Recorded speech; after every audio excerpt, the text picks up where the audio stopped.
এই নির্বাচনী জনসভার সভাপতি, মঞ্চে বিভিন্ন পর্যায়ের দায়িত্বশীল, সামনে উপস্থিত রয়েছেন ইসলাম প্রেমিক, দেশপ্রেমিক আমার ভাইরা। দেশ স্বাধীন হলো 54 বছর চলছে। এই দেশ স্বাধীন করতে গিয়ে লক্ষ লক্ষ মানুষ জীবন দিয়েছিল, পঙ্গু হয়েছিল। একটা লক্ষ্য উদ্দেশ্য, বড় আশা নিয়ে। সে লক্ষ্য উদ্দেশ্য আশাটা কী ছিল? সাম্য, মানবিক মর্যাদা, ন্যায় বিচার প্রতিষ্ঠা। কিন্তু আমরা 53-54 বছরে কি দেখলাম?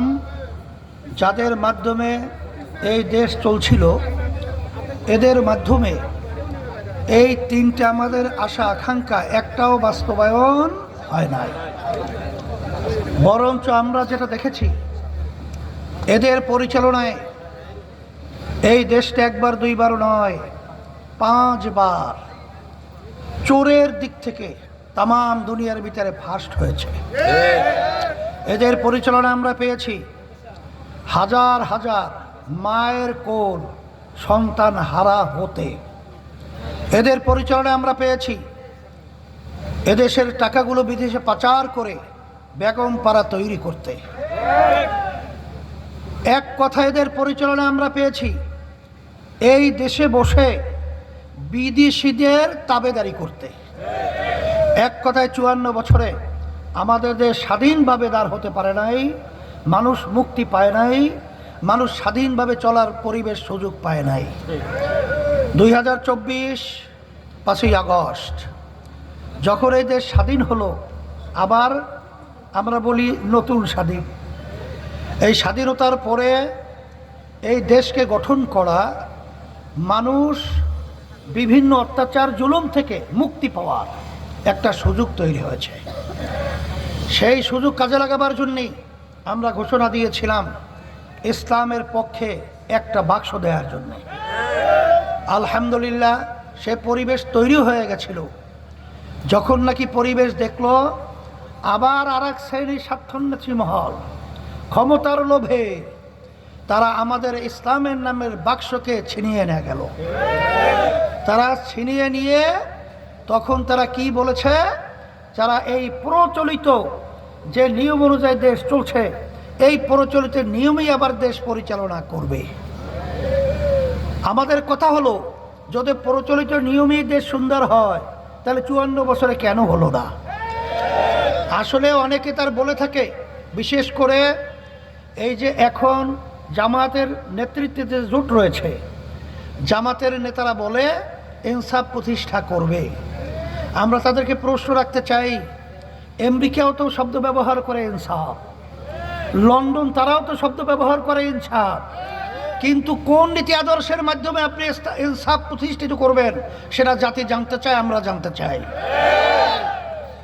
আমরা তো ইনসাফ প্রতিষ্ঠিত করতে চাই ইসলামের নিয়ম নীতি আদর্শের ইনসাফ। কারণ ইসলামী নিয়ম নীতি আদর্শ ছাড়া ইতিহাস আপনি পড়লে দেখবেন কখনো ইনসাফ আসে নাই, কখনো ইনসাফ প্রতিষ্ঠিত হয় নাই, আর কোনো হওয়া সম্ভব নয়।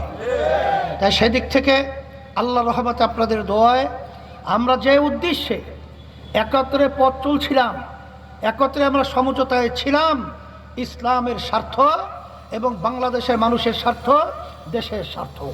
কিন্তু এই স্বার্থ যখন বিলীন হয়ে গেল, তখন আমরা আবার ইসলামের স্বার্থের জন্যে, দেশের স্বার্থের জন্যে, মানুষের কল্যাণের জন্যে আবার আমরা একা হতে বাধ্য হলাম। এই জন্য ইসলামী আন্দোলন বাংলাদেশ আজকে আমরা হাত পাখা প্রতীকে এই রৌমারীতে এবং কুড়িগ্রাম সহ সারা বাংলাদেশের মধ্যে অনেকে হয়তো বা মনে করতে পারে আমরা একা হয়ে গেছি। না, আল্লাহর রহমতে আমরা একা হই নাই, আমাদের সাথে আল্লাহ রয়েছে। আমরা একা হই নাই। আজকে বাংলাদেশে যারা ইসলামকে ভালোবাসে তারা আমাদের সাথে রয়েছে। আমরা একা হই নাই। যারা আজকে দেশকে ভালোবাসে তারা আল্লাহর রহমতে আমাদের সাথে রয়েছে। সেই হিসাবে আমি সকলকে আহ্বান জানাবো, জহরাল ফাসাদু ফিল বাররি ওয়াল বাহরি বিমা কাসাবাত আইদিন নাস। আল্লাহ বলেছেন, স্থল ভাগে পানিও ভাগে যত বিপদ আপদ মুসিবত আমরা লক্ষ্য করেছি, এটা আমাদের হাতের কামাই। এই জন্য এই পরিবর্তনের জন্যে যদি আজকে আমরা নিয়ম নীতি আদর্শ ইসলামকে আমরা ধারণ করতে পারি, তাহলে আজকে আমরা দুনিয়াতেও শান্তি পাবো, আখেরাতেও আমরা মুক্তি পাবো। সেই লক্ষ্যেই রৌমারী কুড়িগ্রামে আমি যেটা দেখেছি, এই রৌমারী কুড়িগ্রামের ঘাঁটি ইসলামের ঘাঁটি। আজকে সর্বত্র আমি রৌমারী বিভিন্ন জায়গা থেকে সংবাদ নিয়ে দেখেছি, এই কুড়িগ্রামের আসনগুলোতে, বিশেষ করে নৌবাড়িতে আপনারা দেখেছেন যে ইসলাম এমন এক নীতি আদর্শ, যেই নীতি আদর্শের মধ্যে আমাদের প্রফেসর হাফিজ সাহেব, আপনারা দেখেছেন যে আজকে যেই লোকটা থাকার কথা ছিল, ওই যে যারা নাকি চাঁদাবাজি করে, যারা টেন্ডারবাজি করে, যারা মানুষকে খুন করে, তাদের কাতারে কিন্তু ইসলামের সুশীল ছায়াতলে এসে আজকে সোনার মানুষে পরিণত হয়। সেই হিসেবে সোনার মানুষের হাতে আমি এই শান্তির প্রতীক হাত পাতা উঠিয়ে দিয়ে আপনাদের কাছে আমি আমানত হিসেবে রেখে গেলাম। আল্লাহ রাব্বুল আলামিন যেন এই হাত পাকা প্রতীকের প্রার্থী হাফিজ প্রফেসর সাহেবকে আল্লাহ যেন বিজয় দান করেন, আল্লাহ যেন বিজয় হতে পারে, আল্লাহ তৌফিক দান করেন, আল্লাহ কবুল করেন। আর সাথে সাথে আমি আপনাদেরকে উদাত্ত আহ্বান জানাবো, শোনেন, অনেকে মনে করেন যে প্রার্থী হয় কি হয় না, কিন্তু শোনেন, এই ভোটগুলো কিন্তু একটা ভোটও জাতীয়ভাবে কিন্তু গণনা করা হয়। যদি আজকে ইসলামের পক্ষের একটা ভোট বাড়ে, ইসলামের শক্তি বাড়ে। এখন আপনারা ইসলামের শক্তি বাড়াবেন কি বাড়াবেন না, এটা আপনাদের কাছে আমি প্রশ্ন হিসাবে রেখে গেলাম। বারবার আমরা ভোট দিয়েছি, কিন্তু আমরা চোরের খনি পেয়েছি, খুনি পেয়েছি, চাঁদাবাজ পেয়েছি, মানুষ পাই নাই। মানুষের জন্যই আজকে আপনাদের কাছে আমি আহ্বান করছি। সেই লক্ষ্যকে সামনে রেখে আপনাদের সবার কাছে সবাইকে আমি দোয়া করি, আমিও দোয়া চাই, আল্লাহ যেন আমাদের সকলকে আমাদের আল্লাহর খাস বান্দা হিসেবে দ্বীনের খালেস খাদিম এবং দ্বীনের এই দেশের খাদেম হিসাবে আল্লাহ যেন হাফিজ সাহেবকে কবুল করে নেয়। রব্বানা আতিনা ফিদ